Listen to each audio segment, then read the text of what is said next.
Last year, while I was at the German Soccer Federation, we put Gen AI to the test. We launched a series of deep research exercises to help solve one of the toughest marketing challenges that we had at that time. The results were surprising because most of what we got from that exercise was all information that we already had, and sobering in a way because we didn't receive any fresh perspectives. The AI was basically just paraphrasing already existing information. Don't get me wrong, I value AI and I use it all the time, and I'm sure you guys do as well, but it has blind spots. It is trained based on existing information, stuff that humans have already thought and written. So it's effectively locked out of the subconscious world. Today we want to talk about a way how to break through that ceiling. We call it Deep Implicit research. It's an approach designed to go where algorithms can't follow. Let me take you back to the year 1983. Benjamin Levitt did a landmark study. He basically wired up participants and gave them a task. And they should push a button when they decide something. And he would measure what is happening in the brain. What he found was that 500 milliseconds before consciousness, the decisions already have been made. And later research found that this is, depending on the context, already 10 seconds before consciousness. So this finding really needs to change how we see marketing and how we approach market research if decisions are not made conscious. Rather, we should view the human we want to understand as a couple of a rider and a Mustang. The rider is the rational mind, system 2. And the Mustang is our intuitive mind, system 1. And basically the Mustang eventually decides to turn right, and the rider finds a perfect story why he explains why this is exactly his choice. But it's post-rationalization. And in market research, 95% of the time, we interview the rider. But we need to understand the Mustang in order to understand how decisions and purchase decisions are made. That's why we developed an approach called Deep Implicit. It goes into 3 stages. Stage 1 is qualitative, stage 2 is quantitative, and stage 3 we infer. So qualitative means we are not just asking explicit questions, it's an implicit qualitative approach. We measure with implicit measurements, implicit association testing. And the last step, we take Causal AI to infer what's driving choice. We infer the causal inner mechanisms of human brains. Let's look into this using the case study of the German Football Association. Okay, so it's April 2025. Imagine you sit with me in that room at the German Soccer Federation with a massive challenge that we have in front of us. Build momentum for the women's national team ahead of the European Championships taking place in summer. So basically you would say, okay, that's cool. We can, we're the world's largest sports organization. We have a great fan base, and we have all of that, but still we have 2 very significant constraints. Number 1, surprise, surprise, tight budgets. We couldn't simply buy our way into success by massive media spend. We had to rely on only the organic or the own channels that we have and leverage them the best way possible. Number 2, the message. The brand back then stood for diversity and togetherness, but we weren't really sure if that was moving the needle with fans. So the main question was, how do we maximize reach and engagement by only using our internal resources? Let's take a quick look at the type of content that we were posting back then. And let's make it clear, it's non-game content. I'm saying that because game content obviously has its own dynamic. But looking at this, this looks well produced, it's professional, right? Nothing wrong with it really, but it also didn't really seem to excite the target audience. So we decided to try something new that got us kind of closer to what truly resonates with fans. And that's when I reached out to Frank at SUPRA. Right. So we now go through this deep implicit research process, and we start with a framing, with an implicit qualitative research. And to make you understand how it works, I need to tell you a story. It was a day when I needed to fly to the UK, and you need a passport for that. And not sure about you, but I forget where things are all the time, so I cannot find them, right? And yeah, but I needed to take this plane. But then I was reminded to a meditation technique I recently learned. So I sat down, went into the alpha mode, and I roamed the house. And suddenly, a feeling struck me. Basement, drone case. I went down to the basement, and there it was, the passport. And today we will show you how you can find the answers to your toughest business questions, like I found my passport. And actually, it's nothing what really we invented. Already Einstein used similar techniques to get great inspiration. He had a habit. After lunch, he would sit down in his chair with a metal key in his hand, and in the moment he drifts off into sleep, he would drop the key and wake up. And in this transition between consciousness and consciousness, he could access his intuition and was flooded with ideas. And we developed a method where we can do the same. It's an audio track system which is combining binaural beats, meditation and hypnosis techniques to calm respondents' minds and emotions, because intuition is not emotion and intuition is not thinking. So you need to calm that down to enable people to hear their intuitive thoughts.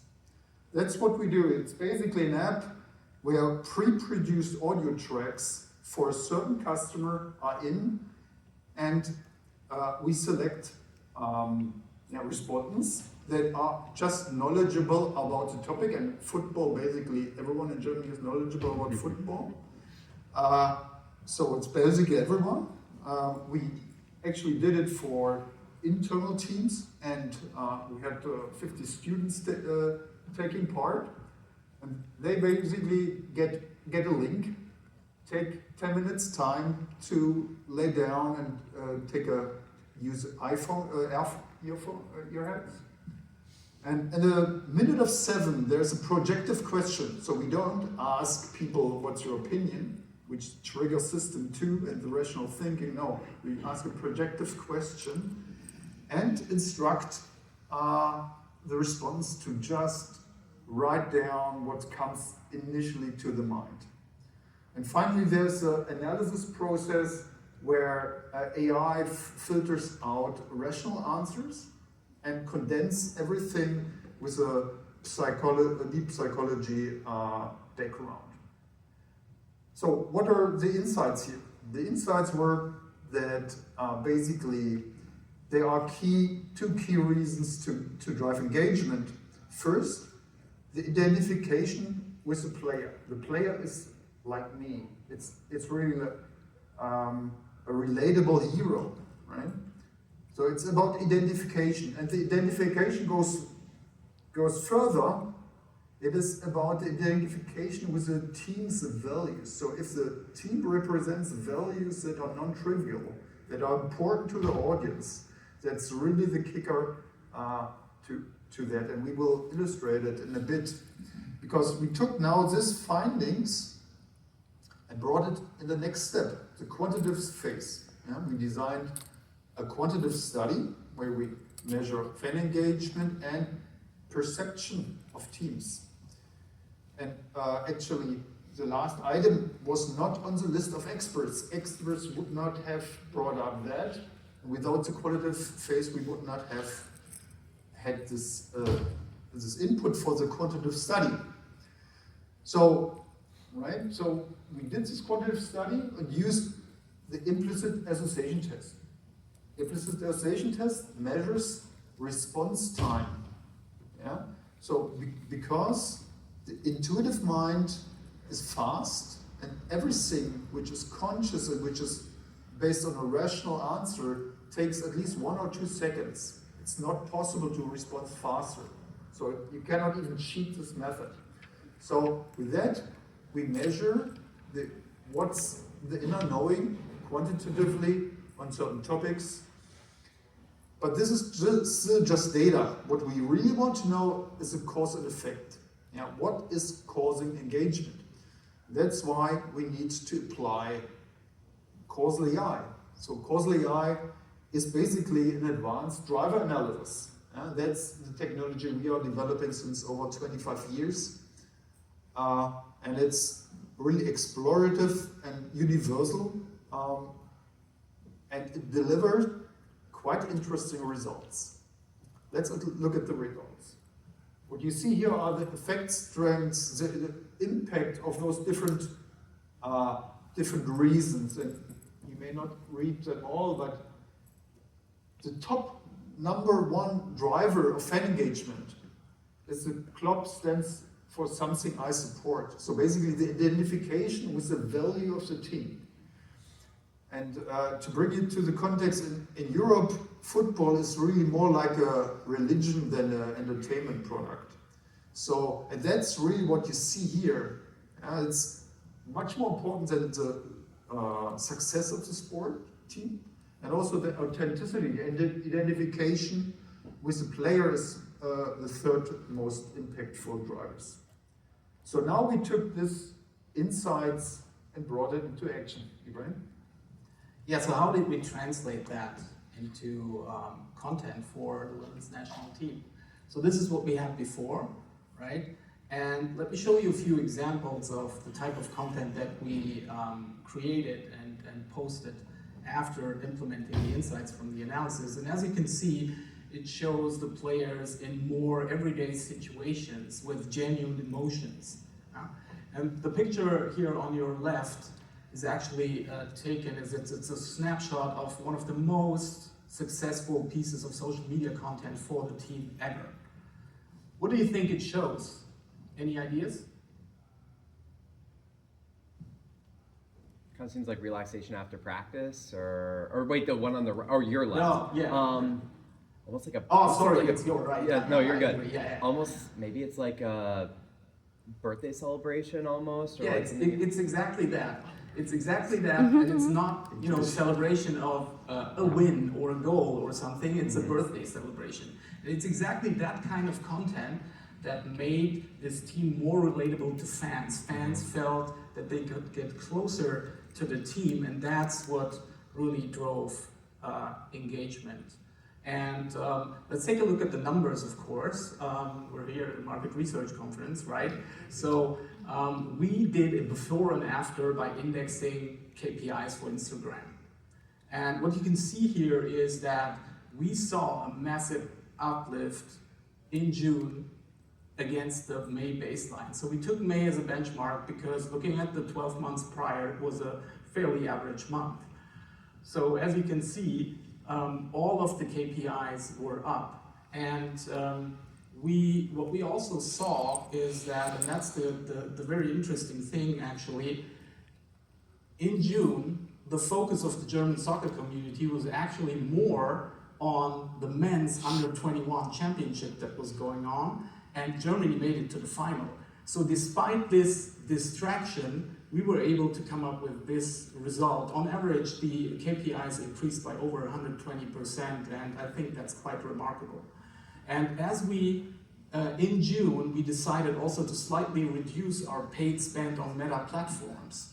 So that means that this analysis and the insights gained from it truly helped us achieve more with less.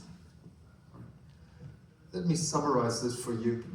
So we want to research the Mustang, not the rational rider, because we believe this really explains why people buy.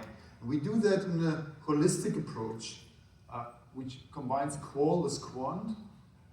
We have this audio-enabled implicit qualitative research approach, which is also pretty practical because it can be done in days, not like a deep psychology research, which takes much more resources. We use implicitization testing to measure implicit associations and, as well as outcomes, like purchase intention. But the true causal mechanics in our subconscious is revealed by technologies like Causal AI. And all together helps us better understand what we cannot just ask people, right? So yeah, it's a research approach which looks for root cause, it integrates qual with quant, and provides unique insights and impact, as you've seen. So AI produce really great results, but only if you ask the right question. You may only ask the right question if deep down inside of you, you are already sensing the truth. So in a world of AI, access to intuition is not a nice to have. It's a critical competitive advantage. So I think we should stop ignoring intuition and access what customers still hiding from us, because we already know. Thank you. Okay, does anyone have any questions? Well, big round of applause if you have any questions. Our speakers will